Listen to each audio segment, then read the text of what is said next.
तो जब आपको पकड़ लिया इन्होंने और जेल की सैर आप करके आए, सो वो टाइम कैसा था आपके लिए स्पेसिफिकली? एंजॉय किया, तंग किया इन्होंने बहुत आपको, या आपका कोई ऐसा वाकया which you want to share with your viewers के दोस्ती कर ली आपने अंदर अंदर वहां पे मौजूद नहीं, पुलिस वालों ने मेरे साथ जाती तौर पे वो नहीं चाहते थे कि जो कुछ मेरे साथ हो रहा है वो हो।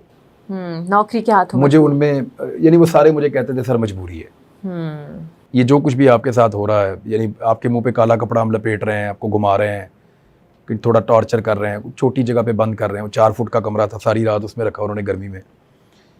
कभी कुछ करते हैं, कभी तस्वीरें बना के ले जाते थे, पता नहीं किसको दिखाते थे, कभी आंखें बांध के बाहर बैठा देते थे, हाथ बांध के मारा भी एक दफ़ा। वो जो कुछ भी वो करते थे तो वो खुश नहीं थे वो करने में। पुलिस वाले नौकरी करते थे, मेरे साथ बातें करते थे, आके बैठ जाते थे और अपने दिल की बातें करते थे, और वो मुझे कभी भी कोई ये नहीं कहता था कि आपने गलत किया है। वो मुझे ऐसा लगता नहीं था कि मैं मुजरिम हूँ इनका। But the best part is कि अभी मुझे ऑफ द रिकॉर्ड बताया था कि जो तस्वीर खिंचाता था वो मुअत्तल हो जाता था। हाँ, ये हुआ बहुत सारे पुलिस वालों के साथ हुआ। बल्कि एक पुलिस वाले के साथ क्या हुआ, आपको एक फ़ोटो आपने देखा होगा कि मैं लेटा हुआ हूँ और मेरी आंखों के ऊपर पट्टी है, और वो पुलिस वाले ने फ़ोटो खींच के डाल दिया। वो शायद लोगों ने ऐसे कंसीव किया कि मुझे दबा कर नीचे रखा हुआ है और मेरी आंखों पे लपेट के मुझे बांधा हुआ है। मुझे ना कई दिनों से सोने नहीं दे रहे थे। तो जब मुझे एक और शहर में शिफ्ट कर रहे थे तो मैंने वो पुलिस वाले से कहा कि, उसने मुझे बैठते ही गाड़ी में कहा, सर मैं आपको जानता हूँ। वो मेरे लिए नॉर्मल चीज़ थी, क्योंकि पुलिस वालों ने मुझे पकड़ा हुआ तो वो जानते हैं तो पकड़ा हुआ ना। कहता है नहीं सर, आप भी मुझे पहले मिले हुए हैं, अब हम चकवाल जा रहे हैं, तो चकवाल में आपको याद है फलां जगह के ऊपर ये हुआ था तो मैं आया था। अब मुझे याद तो नहीं आया, लेकिन मैंने उसे कहा दिल रखने के लिए, मैंने कहा जी बिल्कुल मुझे याद है। तो सर मेरे को तुसी ऐसी तरह हो जिस तरह भाई है। मैंने कहा जी बड़ी मेहरबानी। मैंने कहा फिर एक काम करो। क्या? मैंने कहा कितना टाइम लगेगा पहुँचने में? उसने कहा 1.5 घंटा लगेगा या 2 घंटे लगेंगे। मैंने कहा मुझे इसमें सोने दो, इस गाड़ी में ना एक साइड खाली कर दो, मैं लेट के सो जाता हूँ। मैं जब वहाँ लेटा, और मैं जब भी सोता हूँ ना तो मैं अपनी आंखों पे कोई ना कोई चीज़ रखता हूँ अंधेरा करने के लिए। तो उसी का कपड़ा, नहीं मेरे पास एक कपड़ा था सॉरी, जो मैंने हाथ पे बांधा हुआ था। मेरे हाथ पे चोट लग गई थी तो मैंने हाथ पे कपड़ा एक बांधा हुआ, वही मैंने अपनी आंखों पे बांधा और मैं वहाँ लेट गया। उस पुलिस वाले ने मुझे कहा कि सर तुसी ना उधरों डिग जाओगे, और नीचे वो जो जंजीरें बांधने वाली नहीं होती, वो हुक्स निकली हुई थी। उन्होंने कहा वो आपको लग जाएगी, गाड़ी में झटका लगेगा, आप उसके ऊपर गिर जाएंगे, आपको चोट लग जाएगी, आप ना मेरी इधर जानों पे सर रख लें। अच्छा। मैंने कहा ठीक है। मैंने फटाफट साइड बदली, मुझे तो ऑप्शन चाहिए था कि मैं गिरूं ना। ऐसी भी कोई जेल गया होगा कि गोद पे सर रख के आपको लेकर? मैंने साइड बदली, मैंने उसकी दानों पे सर रखा, पट्टी बांधी, मैं सो गया। इतने में उसको फ़ोन आया उसके कज़न का अमेरिका से। उसने उसे कहा कि वो सुनिया तुसी इमरान रियाज नूं फड़ लिया। अब ये बात उसने मुझे बताई, मैं तो सो गया था, तो बहुत सख्त नींद आ रही थी। उसने कहा जी मेरी रान दे सर रख के सो रहा है, राज दिलारे आप मेरे पास सो रहा है, मेरी गोद में सर रख के सो रहा है।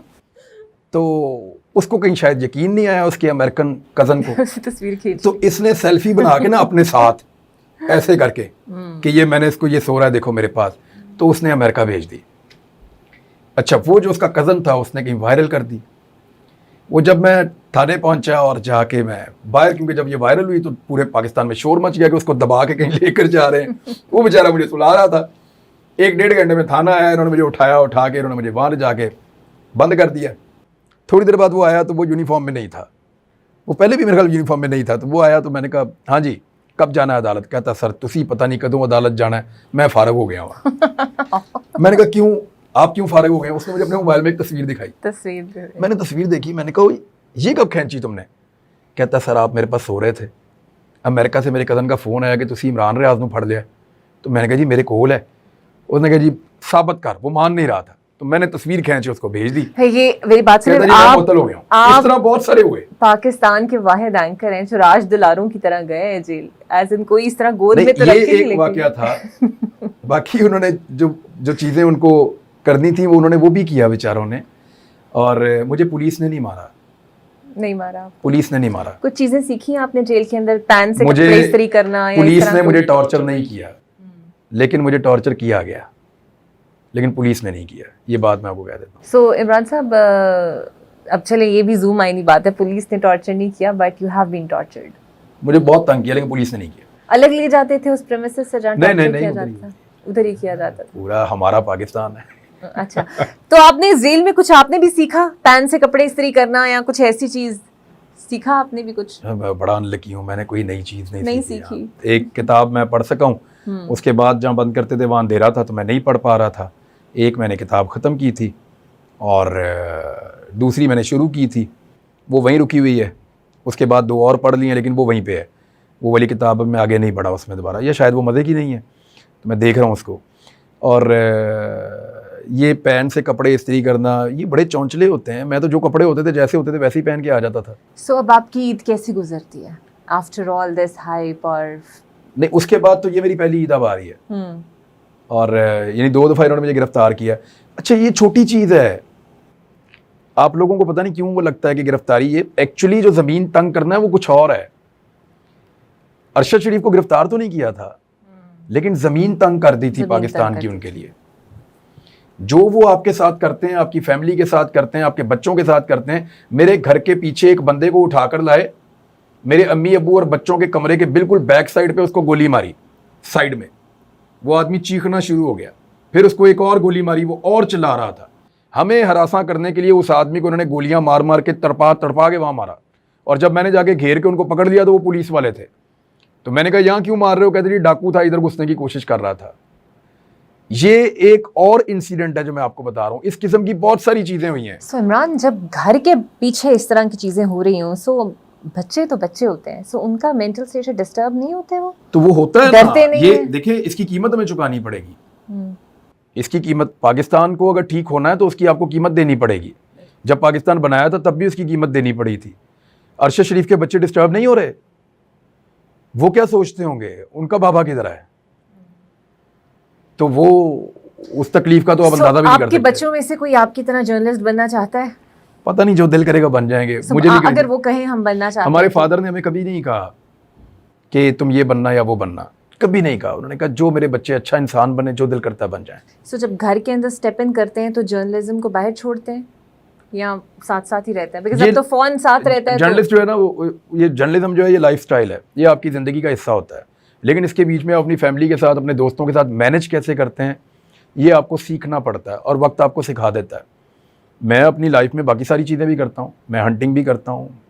कभी कभी मुझे मौका मिल जाए तो मैं एनिमल्स के साथ वक्त गुजारने का मुझे बड़ा मज़ा आता है। अपने बच्चों के साथ, कोई एनिमल्स हैं उनके साथ वक्त गुजारना मुझे अच्छा लगता है। कभी हाइकिंग का मौका मिल जाए तो मैं हाइकिंग करता हूँ। पहाड़ों पे जाना मुझे बहुत पसंद है, नेचर में जाना पसंद है, तो मैं जाता हूँ। जहाँ मौका मिलता है मैं ये करता हूँ। सो एक आखिरी सवाल, वैसे तो हज़ारों ख्वाहिशें ऐसी हर ख्वाहिश पे दम निकले, एक ऐसी ख्वाहिश जो आप चाहते हैं पूरी हो जाए? अल्लाह रब्बुल इज़्ज़त का बड़ा शुक्र है, बस सिर्फ ये है कि अल्लाह ताला शर्मिंदा ना करे। बस जब अल्लाह के सामने भी पेश हूँ तब भी शर्मिंदा ना करे। बस बिल्कुल जी, आमीन। सबसे बड़ी और आखिरी ख्वाहिश, देखें मैं रब का जितना शुक्र अदा करूँ, ये 7 वाली गली के अंदर वो दफ्तर है जहाँ मैं इंटरव्यू देने आया था। और मुझे लगता था शायद नौकरी मिलेगी, शायद नहीं मिलेगी। मेरे प्रोड्यूसर जो सीनियर हैं, जो मेरे साथ होते हैं, वो भी उसी दिन इंटरव्यू दे रहे थे, हम इकट्ठे ही थे। तो आज कितने सारे लोग हमारे पास काम करते हैं। अल्लाह रब्बुल इज़्ज़त बड़ा बेनियाज़ है, उसने बेशुमार न्याज़ा है, बेशुमार उसने नवाजा है हमें। और हमारी सोच से ज़्यादा उसने कामयाबी भी दी है, सोच से ज़्यादा उसने अच्छा नाम भी पैदा किया है, और मेरी सोच से ज़्यादा उसने मुझे नवाजा है। तो मैं उससे और क्या मांगूँ? बस सिर्फ ये एक ख्वाहिश है मेरी कि दुनिया आखिरत दोनों में अल्लाह ताला कामयाबी दे। आमीन जी। और आपका जो मिशन है for the positive Pakistan, for the progressive Pakistan, वो ऐसी ये चलता रहेगा इंशाल्लाह, चलता रहे। और हमारी दुआएं, मैं नहीं होऊंगा तब भी चलता रहेगा, ये चलता और रहेगा। हमारी दुआएं आपके साथ हैं, आमीन। ऐसे ही चलता रहे। सो जनाब, this was a candid conversation with none other than Imran Riaz. और उम्मीद करते हैं कि उनकी ज़िंदगी के कुछ हकायक, जो हकायक तो नहीं पहलू ही हैं, जो हमने उनसे बातचीत करके देखे, मेरे लिए भी बहुत सारे नए थे। बिकॉज हम अक्सर सोशल मीडिया के ऊपर पोर्ट्रेट करते कुछ अपने जहन में एक नक्शा किसी इंसान का ऐसा बना लेते हैं जो असल में वैसा नहीं होता। सो इनको हम खुदाफिज कहेंगे और हम आपसे मिलेंगे अगली एपिसोड में। तब तक के लिए अल्लाह हाफिज़।